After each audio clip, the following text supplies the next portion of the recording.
Welcome to the Living Word Podcast. I am your host, Genevieve, and these episodes serve as a reminder to how essential your fullest expression is on this planet during one of the most transformative times in our history.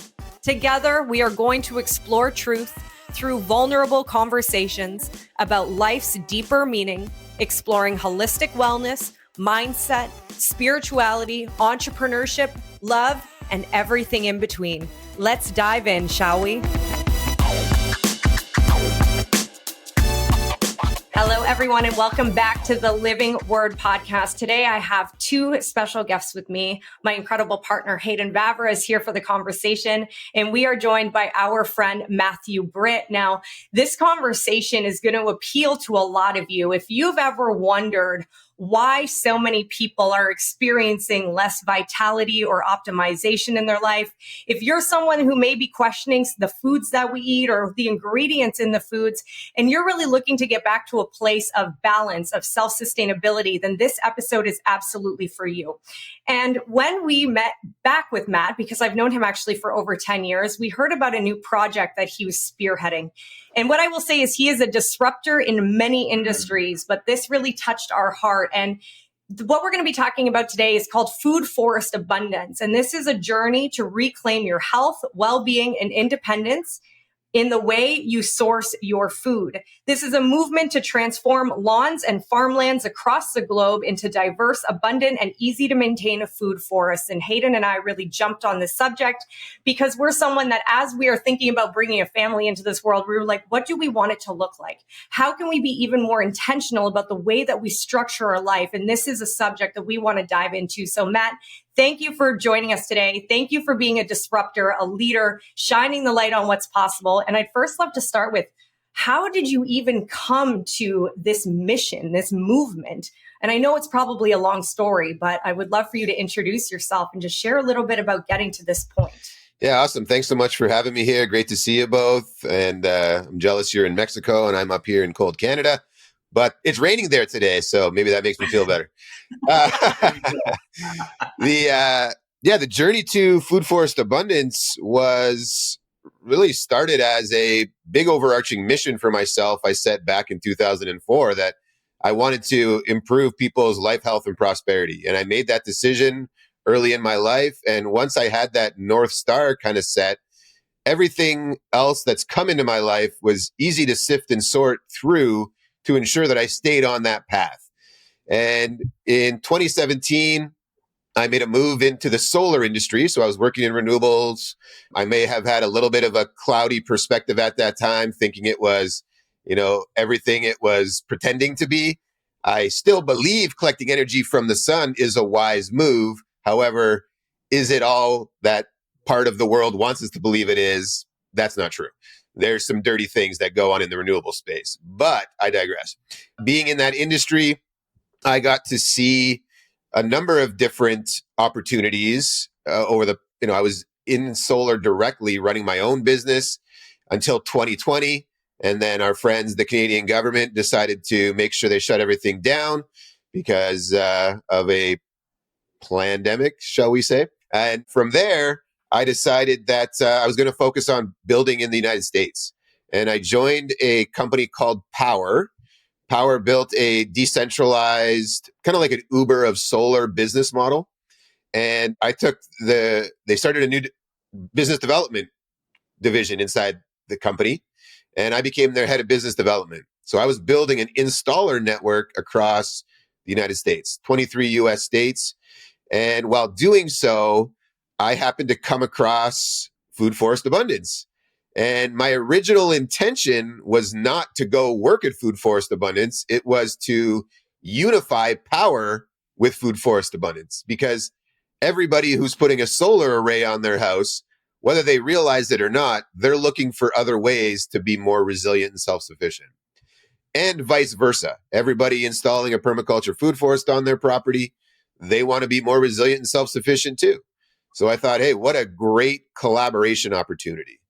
But as I connected the two CEOs, it became very apparent that the CEO of Power wasn't ready for that at the time. And as I learned more about what Jim Gale, the founder of Food Forest Abundance, was up to, I just realized there's a much greater opportunity for impact all over the world. Power's working in 23 states. Food Forest Abundance literally had no borders. And, food is a massive issue to everybody. If we don't have food, we don't survive. Energy is obviously extremely important too. Energy is a great unlocker for so many things, but power was in 23 US states, where Food Forest Abundance gave me instant access to a global community.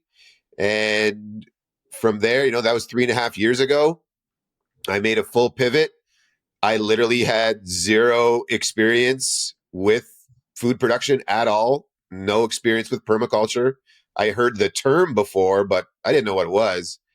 But I realized that the way things are going right now, where we fight nature to produce food, we use chemicals to control the environment, and those chemicals are poisoning us. And if we kept doing this, there wasn't going to be a bright future for my children.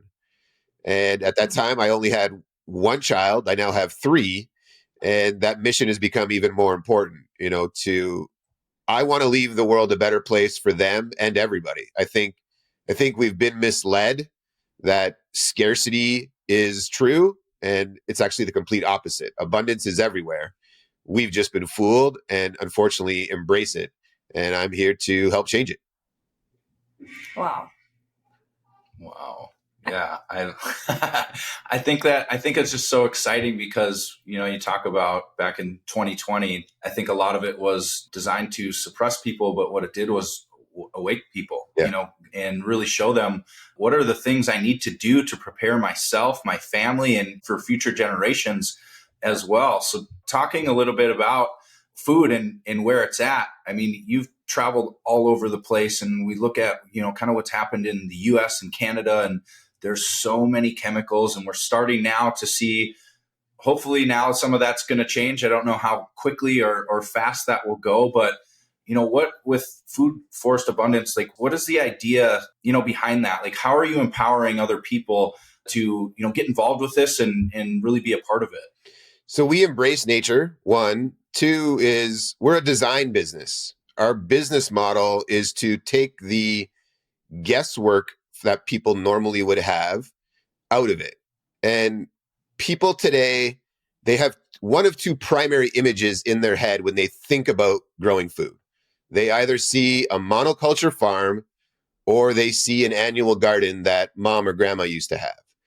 And although both of those have got us to where we're at today, they've been of great importance, they both fight nature, right? They control that environment 100%. That's why they're so time, energy, money, and resource intensive. And if you need an example of a monoculture system, anybody watching, go look at your lawn. That's a monoculture system. And if you don't interact with that lawn for a few months, that will become a meadow, a diverse ecosystem. That's nature's resiliency, right? It's relentless. It will never lose to us, ever. No matter how much poison we put in it, eventually that poison will go away and nature will come back. So what we're doing is embracing nature. We're letting nature do what nature does best. We just support it by building healthy soil, creating a great microbiome. I'm sure a lot of your audience is aware of the microbiome in the gut and how vital a role that plays in our health, that gut-brain connection, etc. It's the same in the soil. Those soil microbes, in a handful of soil, there's billions and billions of microbes in there. And those microbes interact with the plant life. They interact with the mycelial network and the root system. And they transfer energy from the microbes to one another. And it's actually a very symbiotic relationship. We know that plants actually communicate to one another, right? Nature is not this thing that we're separate from. We are part of nature, and nature's brilliance and God's design, if you will, is smarter than any of us ever could be. And what we do is we let God's design do what it does best. by providing a great environment and then utilizing the science of permaculture, permanent agriculture, to utilize the hundreds of thousands of edible, perennial, and medicinal plants that then go and produce an abundance of resources for us: food, medicines, energy, fibers, building materials, all of that stuff. And our expertise is in the design side. So when people come to us, they feel overwhelmed. They feel like, I don't have a green thumb, or I'm not a farmer, or I don't have time. Great. I'm not a farmer either. I don't have a green thumb. I don't grow food. Nature grows food. The reason why farmers work so hard is because they fight nature. So we let nature do what nature does best, and we get out of the way, and it will produce an abundance for us, right? We don't believe the Garden of Eden is this utopic fantasy. It's already here right now. We've just been fooled. I love the way you explain things. And the first time both of us were really like fascinated by permaculture was when we watched the movie Little Big Farm. Yeah. And if you listening haven't seen that, I highly recommend watching it, because it showed this incredible story of taking like useless land, as most people would call it, and within 7 years, it turned into its own utopia of bringing so much beautiful food, and it is all by interacting with each other. Yep. And since that moment, watching that and knowing it's possible, I've been fascinated, because a lot of the time I talk to people, and, we, as business coaches, we're always asking people like, what does increasing your wealth profile do for you? And a lot of people talk about having more access to food, but really like is interesting is when they say that, I go, what does that mean to you? And it's like being able to afford organic groceries. And to me, I'm like, okay, like I get it. That's a step. Yet even organic groceries, like when we know what they even use to coat the food, it's just mind boggling. And it's no wonder that we're seeing generations that are sicker than ever, younger than ever. Yep. And when we go back to seeing how every bug, every slug, everything has a place. Yes. And what we're doing is trying to terminate all of that. It really it shows us that like what is outside is within us. And so what we're doing to the land is also what we're doing to ourselves. Yes. What's your view on like organic food and like what is available in the supermarket? The supermarkets, you got to be careful. It's a business. Organics doesn't mean what we believe it means. They give permission to all kinds of different chemicals to be included in the production. And those residues end up on the food. They end up in our mouths and cause problems. Some of the major things with the chemicals is the impact on the gut microbiome. So if you want organic food today, you got to go to the farmers yourself, like know who's producing it, or be the producer. And our vision is that we build a localized, decentralized, poison-free food and medicine supply by converting lawn space, not all of it, but converting pieces of lawn into edible landscapes. Because right now, the lawn is a liability. It takes you time, energy, money to cut it. And that thing doesn't want to be there. How do I know? Don't cut it for 2 months. Right? It doesn't look like a lawn anymore. Yeah. And interestingly, who used to have lawns? The royalty. Royalty had big lawns and people to cut their lawns. Everybody else grew food. But we made a move to keep up with the Joneses, right? They got us believing we had to have a nice lawn and stop growing food and let somebody over there grow food for you instead. And it's something that we've given up our power on. And because of that, look where we're at, right? You talked about the sickest, our age, instead of been going up for how long we live, has started to go down.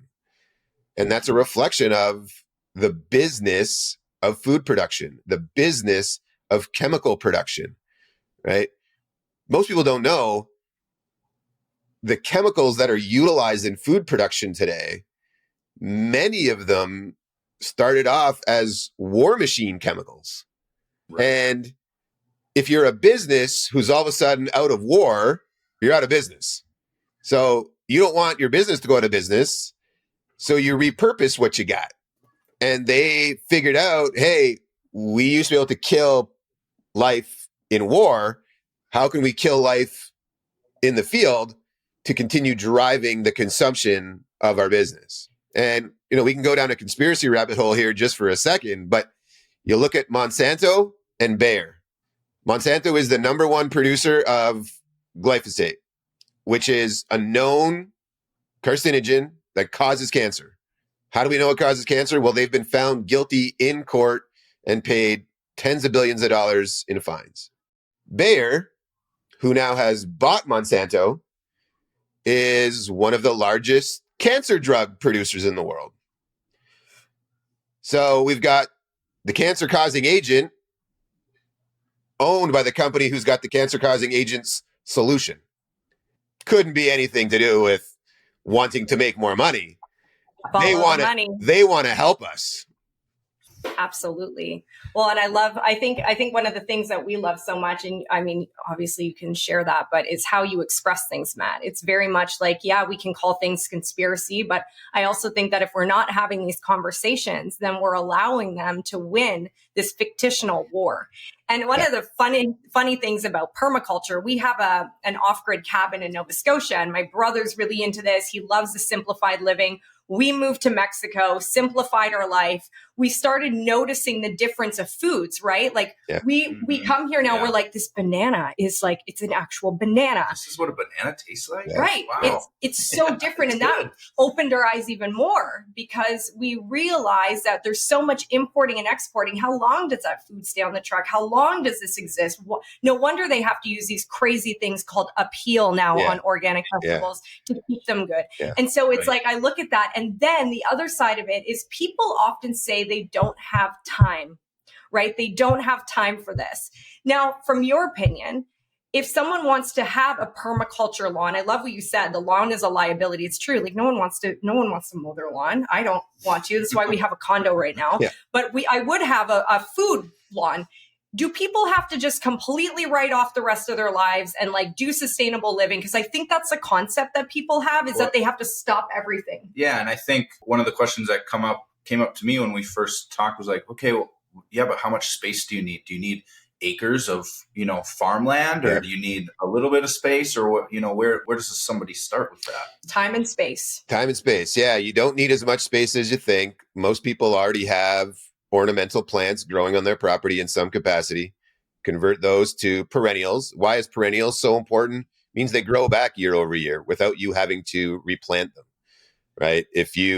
Let's just use an apple tree as an example. You plant an apple tree, that will produce apples, hundreds of pounds of apples for you for decades. Not a season, decades, right? What a good investment. You don't have to be out there caring for that apple tree every day for it to produce those apples. When you have a healthy soil microbiome, you have the right companion planting around it, which, by the way, is what our team does, design these systems, and then get that stuff in the ground and establish it. You can leave these things and come back 30 years later to a more expansive ecosystem. So it's not about having a massive piece of land. The majority of our business has been done in the suburban backyard. Wow. Now, we've also done work at schools, churches, prisons, orphanages, hotels, resorts, and everything in between. We have done stuff on broadacre farms. We did over a 60-acre design for a place in Ghana. But the belief of the hard work comes from the picture of the monoculture farm and the farmer up at 3 a.m. and not going to bed till the fields are done at 5. And that is very time, energy, money, and resource intensive because they fight nature. And farmers aren't bad. I just want to make sure that I'm clear on that. They're doing amazing things and they're doing it all for the right reasons. They have been fooled too. And many of them have been placed in a trap where their soil has been so depleted from the stuff that they have to use that they don't have a choice but to put chemical inputs in it. And they've also been fooled by the chemical industry. They box them in with quotas. If they don't hit their quotas, they don't make money. They actually end up fined, and it ruins them. And then they get these massive loans from often the departments of agriculture or those things within government that again trap them in this perpetual cycle of, I want to do something different, I just can't because of this, right? And why we look at doing this more at the local level is that when we get more people producing at home, it takes the burden off the grocery store, which makes more available for those that don't have it. It drives down the pricing, right? Supply and demand. And it now gives a shattering effect to the whole food industrial complex. And then would give farmers breathing room to be able to make adjustments. So our strategy is like, let's get as many people as possible producing some of their own food. Doesn't have to be all of it. And everybody will grow a bit different. And then we work together to inspire other people around us to do the same thing. And then work together to help the new person establish their own food forest on their property, because the 100 people around them, everybody's donating one plant and everybody's donating 1 hour. And now the new food forest was set up for almost nothing. We've almost demonetized the whole expansion of this because everybody's food forest naturally becomes a nursery, and everybody, their own food supply is not safe until everybody has some food, right? I don't know if you're listening and this expands your heart, but when I listen to you talk, Matt, about this project, like I feel freedom. I feel liberation. I feel like food, right? Food has such a big symbol of community, you know, like we love, our favorite thing is dinners and cooking and even grocery shopping now that we're back to like the little like local markets, you know, like we love it. It's become so fun again. And now to hear you speak about this, it's like people are coming together again to support food and families. Yes. And like what we always talk about and we dream about it. We live on a jungle. We're always watching everything going on. And our dream is to buy land where we want to be one of the people that have the food forest abundance set up for people to recognize. And we always talk about how we can already see the fruits and the veggies and the chickens running through the jungle. Like we visually see it. And to me, that feels so luxury. It feels so abundant. It just makes sense. And it's like we can come back and help each other. You know, I see you really like bringing like oneness, wholeness back into communities instead of separation. It's like these tall fences and no one's speaking to each other. And it's like, this is mine. And it doesn't make sense really to me. And we see it here a lot in Mexico where those borders are lowered, where people are swapping, are bartering, are sharing. Well, I think we've gotten like, conveniences are great, but it also takes us away from, you know, some of the things that are important, and it can distract us from, you know, even there's generations of people now that have no idea where their food even comes from. Yes. They're just so used to going into a store and buying it, or, I mean, the amount of people that are just getting boxed lunches and, you know, all of those things out of the sake of convenience. And I don't have time, and, oh, it's cheaper. Well, there's a reason for all of that. And I think really getting back to the essence of community and being able to grow your own food and being able to, like, for kids to grow up, like, I can't even imagine your kids growing up and knowing, wow, this is so cool. We just harvested this from the forest. We came in, we cleaned it, we ate it, you know, and now we're enjoying it together. And it really creates that community and harmony that I think so many are missing out on. And they're very drawn to it. For the sake of convenience. Yeah. And kids are very drawn to it. And you're very right. The convenience has been a killer in the sense that we continue to give up our power and responsibilities to a big corporation. And we have to remember, and I always like to be very clear on this, we're not saying all these people are bad. Not at all. Everybody does the best they can at the time with the resources that they have. Fantastic. But we have to remember a corporation has a fiduciary responsibility to produce value for their shareholders. Yes. What does that mean? It means they have to make money. If they don't make money, they can be sued. So that puts them in a very precarious situation. They have to make choices that make profit over caring for people. And yes, we've had some innovations, right? The B Corporation that now has planet, people, profit is kind of supposed to be their order. But again, when you get into these places, you end up in a situation where they make choices, and those choices don't usually mean a better thing for you. It means better things for the corporation. And until we start getting back to a way that the population has taken their own power back, these corporations are going to continue to get away with it. Mm-hmm. Who has the most influence in government today? Right? If you look at the United States of America, we, the people, are supposed to be in charge. But it's no longer we, the people. It's them, the corporations. The corporations lobby with tens of millions, hundreds of millions, billions of dollars. They go sit in the halls of DC talking to the people who can make the decisions for them that they want. And if those people don't do what they want, they don't get the money. Right? And again, these politicians, they're not all bad. Is there corruption? Absolutely. Have good people been corrupted? Absolutely. But they didn't start off that way. They wanted to make a difference. But the system is so entrenched now with dollar bills talking louder than people ever could. It's leading us to a place where the thing that matters most is more money, growing the GDP, right?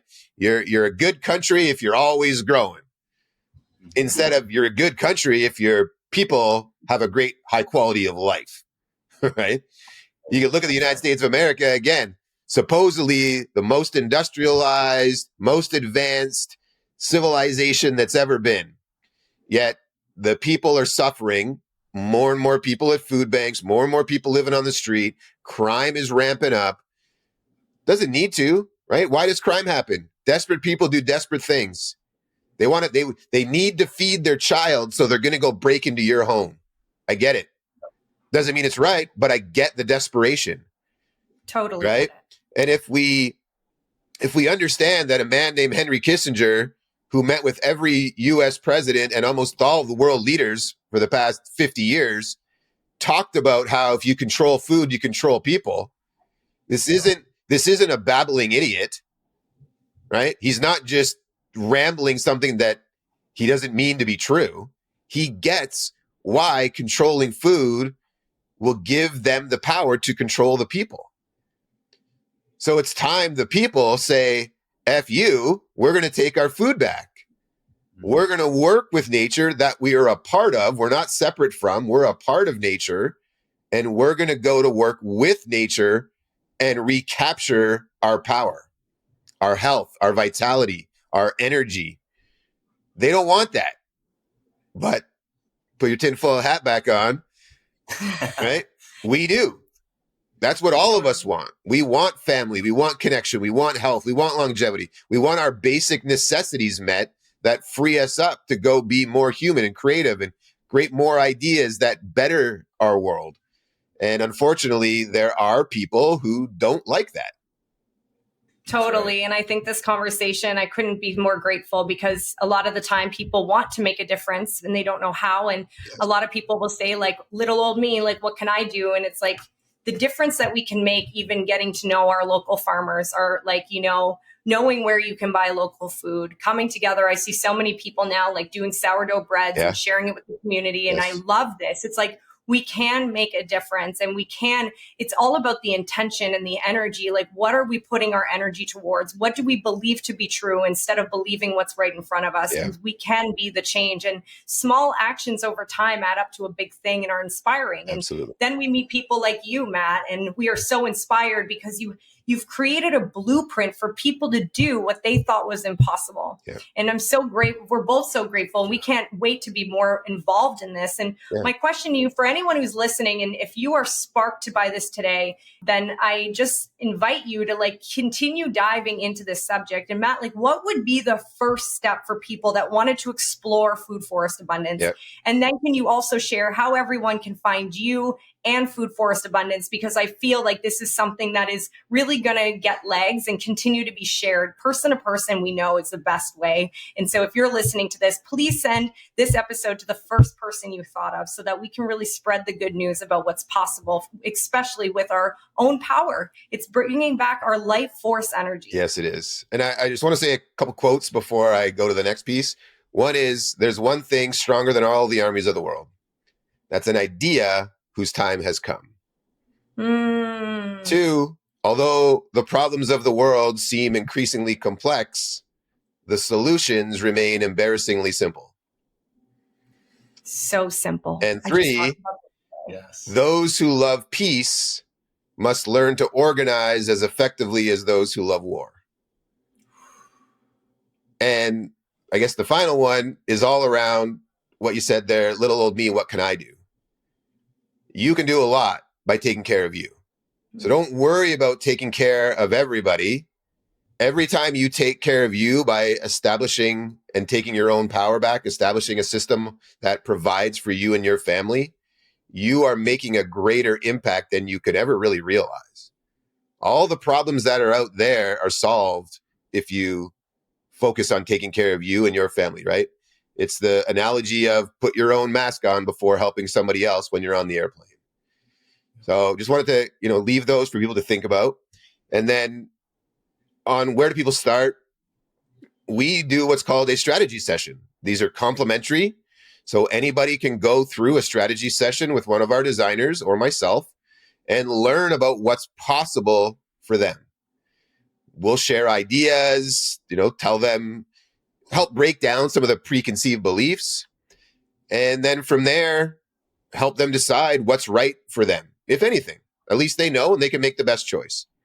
They can find those at foodforestabundance.com. They're called strategy sessions. People can book those. We hope we get, we hope we're clogged up with strategy sessions, because one of our goals is to be the leader in talking to the most people about what's possible through permaculture. And then where to find me on Facebook, you can go to facebook.com/Matthew.Britt. Instagram, it's Matthew Britt's Picks.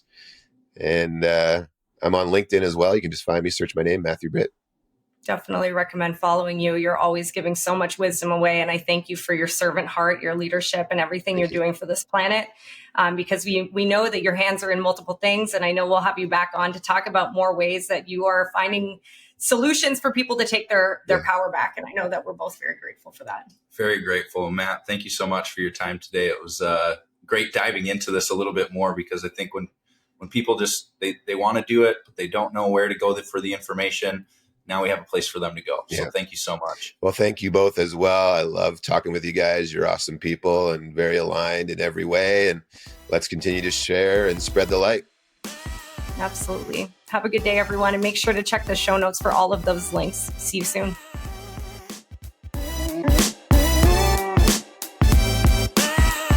Thank you so much for joining me on the Living Word podcast today. My hope is that you have something new or a remembrance that you can apply in your life right now. Isn't that the whole point of us learning and growing? To take new understandings and alchemize them through our own human experience?